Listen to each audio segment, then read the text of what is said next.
हाय दोस्तों, आप सभी का विमल क्लासेस सिविल सर्विसेज में फिर से एक बार स्वागत है। तो आज के इस वीडियो लेक्चर में हम देखने वाले हैं क्लास 6 के एनसीईआरटी हिस्ट्री की समरी जो भी है चैप्टर 1 की। ठीक है, तो जो कि आपके लिए यूज़फुल रहेगी आपकी यूपीएससी एग्ज़ाम के लिए और आपके स्टेट पीसीएस जितने भी एग्ज़ाम हैं स्टेट के उन सभी के लिए यूज़फुल है। तो आपसे रिक्वेस्ट करना चाहूँगा कि आप साथ के साथ नोट्स बनाते चलें तो अच्छी बात है, क्योंकि वहाँ पे आपको ब्लैंक पेपर मिलेगा मेंस एग्जाम के लिए, तो आपकी राइटिंग प्रैक्टिस भी अच्छी होती चलेगी। तो फ्रेंड्स, आज का पहला चैप्टर है कब, कहाँ और कैसे, जो कि आपका क्लास 6 हिस्ट्री की समरी है इसमें पूरी कंप्लीट। और जो आपका इतिहास है वो 3 भागों में 3 अतीत में बांटा गया है, यानी कि हमारे अतीत। ठीक है, तो क्लास 6 में हमारे अतीत प्रथम है, 7th में द्वितीय, फिर तृतीय 8th क्लास में आने के बाद फिर उसके बाद आपका आ जाएगा 9th में जो वर्ल्ड हिस्ट्री में पहुंच जाएंगे, उसके बाद फिर वो समरी स्टार्ट हो जाएगी आपके एनसीईआरटी की। तो आज क्लास 6 की एनसीईआरटी है। तो फ्रेंड्स, अभी तक आपने चैनल को सब्सक्राइब नहीं किया है तो प्लीज़ सब्सक्राइब करके बेल आइकन को भी प्रेस कर लें, जिससे आने वाले सभी वीडियोज़ के अपडेट आप तक पहुँचते रहें। तो चलिए फ्रेंड्स, बिना ब्रेक के वीडियो को स्टार्ट करते हैं। तो आज का पहला चैप्टर है कब, कहाँ और कैसे। तो जो सबसे पहले इसमें इम्पोर्टेंट टॉपिक है आपका इस चैप्टर के अंदर, इम्पोर्टेंट टॉपिक है कब और कहाँ, कब, कहाँ और कैसे के अंतर्गत, तो वो है देश के नाम। मैंने बताया था आपको कि इसमें केवल समरी कवर करने वाले हैं हम, केवल और एक्स्ट्रा कोई चीज़ नहीं पढ़ेंगे। तो समरी को देखते हुए इसमें जो पहला इम्पोर्टेंट टॉपिक है आपका वो है आपका देश के नाम, यानी कि जो भारत का नाम पड़ा भारत और इंडिया, तो वो नाम भारत का भारत और इंडिया कैसे पड़ा वो देखेंगे इस टॉपिक के अंतर्गत। ठीक है, जो इंडिया शब्द है वो आपका इंडस से निकला था। इंडिया जो शब्द है वो इंडस शब्द से निकला था, जिसे संस्कृत में सिंधु कहा जाता है। जो आपका इंडिया शब्द है, ठीक है, जो आप इंडिया बोलते हो, वो शब्द जो आपका इंडस से निकला था और जिसका संस्कृत में अर्थ होता है सिंधु। ठीक है, तो लगभग 2500 वर्ष पूर्व उत्तर पश्चिम यानी कि नॉर्थ वेस्ट की ओर से आने वाले जो यूनानी लोग थे और जो ईरानी लोग थे, वो सिंधु को हिंदोस कहते थे।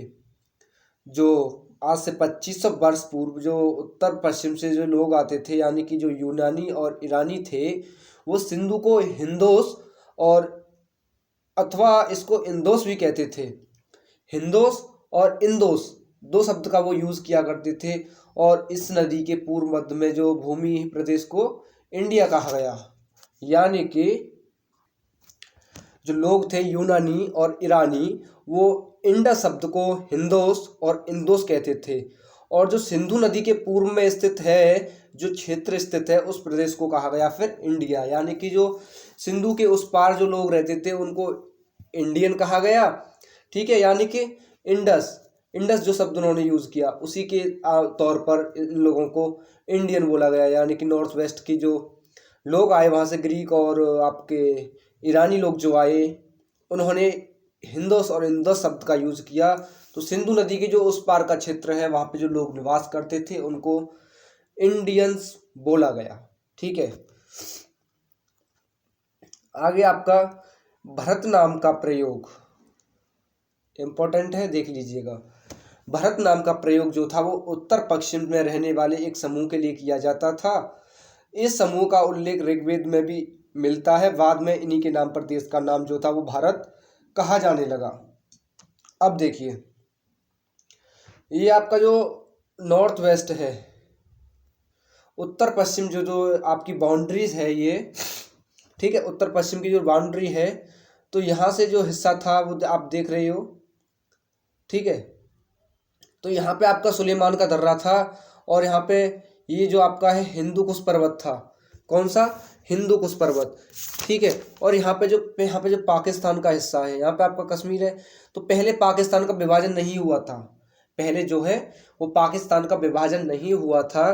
तो यहाँ पे आपका सुलेमान का दर्रा था और यहाँ पे हिंदू कुश पर्वत था और यहाँ पे हिंदू कुश का खैबर दर्रा था इस जगह पर। ठीक है, तो इस जगह से जो यूरानी आया करते थे, यूरोपियंस आया करते थे, तो वो सीधे यहाँ से एंटर किया करते थे।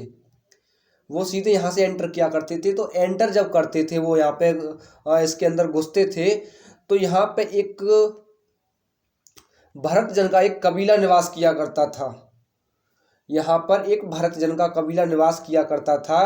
तो जो यूरोपियंस आया करते थे तो उनको इस भरत जन के कबीले से मुकाबला करना पड़ता था पहले, तब जाकर के इनकी एंट्री वहाँ पे अंदर हुआ करती थी।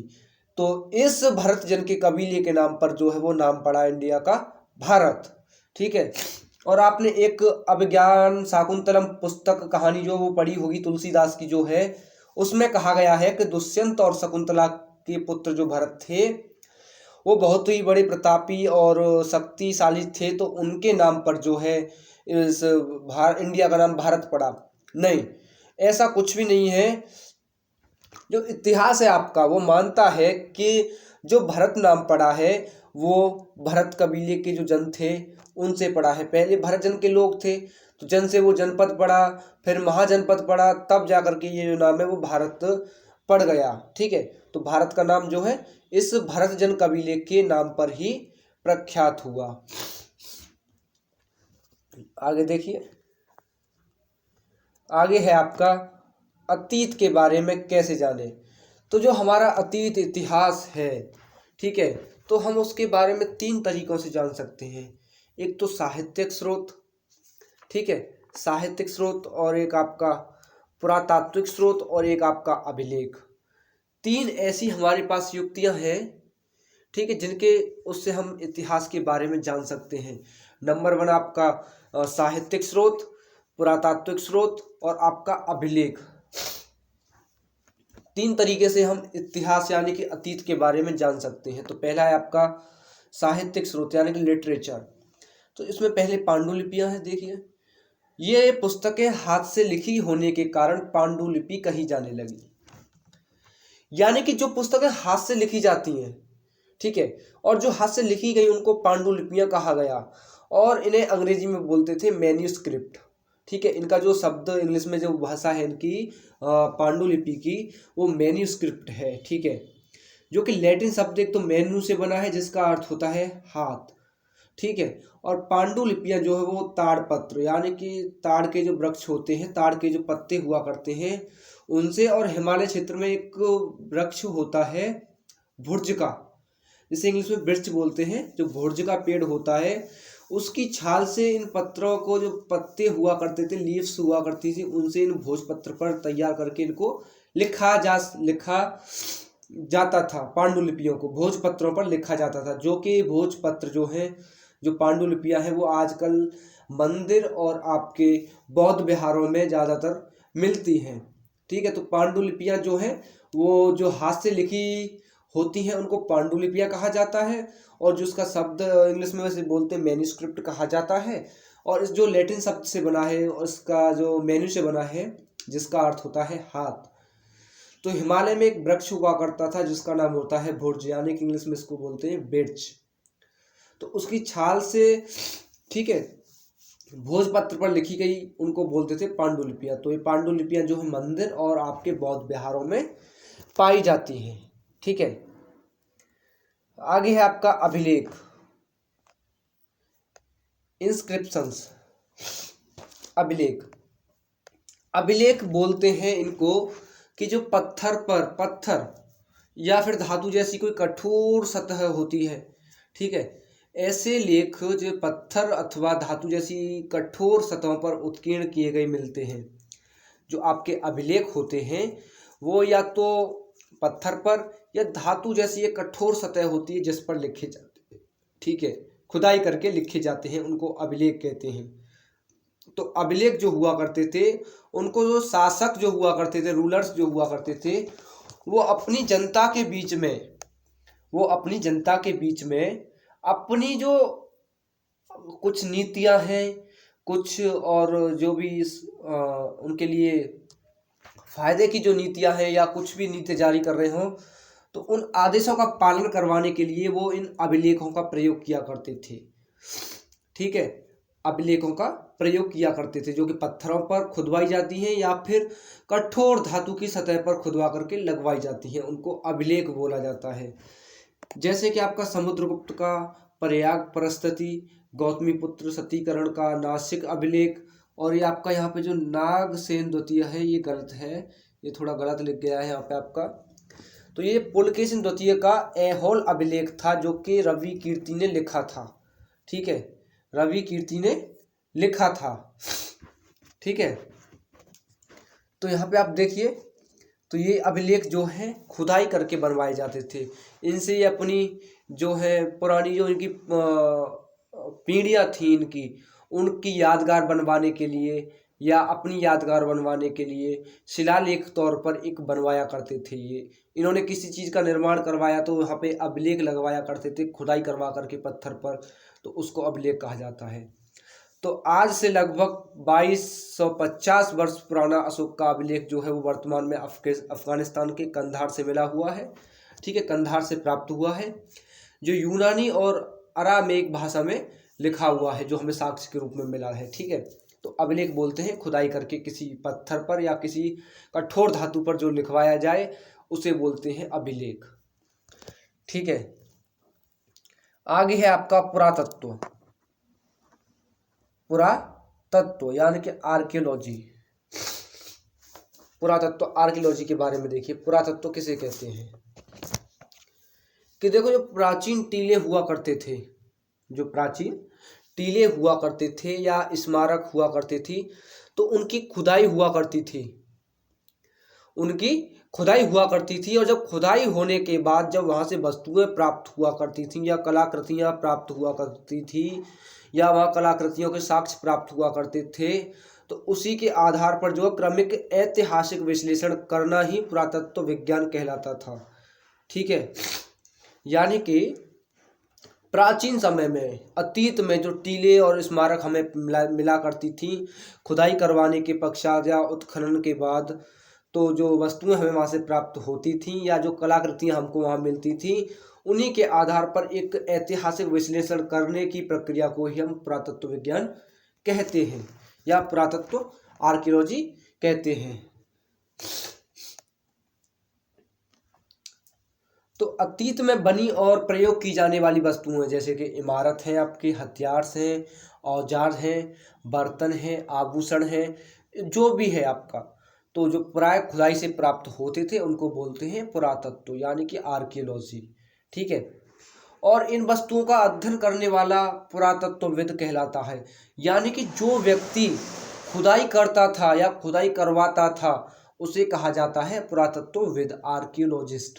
ठीक है, जो वस्तुएं वहाँ से खुदाई के उपरांत प्राप्त हुआ करती थी उनको पुरातत्व कहा जाता है, और जो वहाँ पे खुदाई करवाता था या खुदाई करता था उसे पुरातत्वविद यानी कि आर्कियोलॉजिस्ट कहते हैं।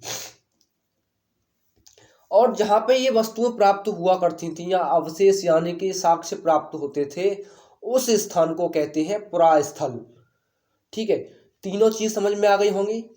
जहाँ से अतीत जो हमारा, जहाँ पे जो वस्तुएं हमें प्राप्त हुआ करती थी, जो भी हैं, जो हमारे प्राचीन इतिहास यानी कि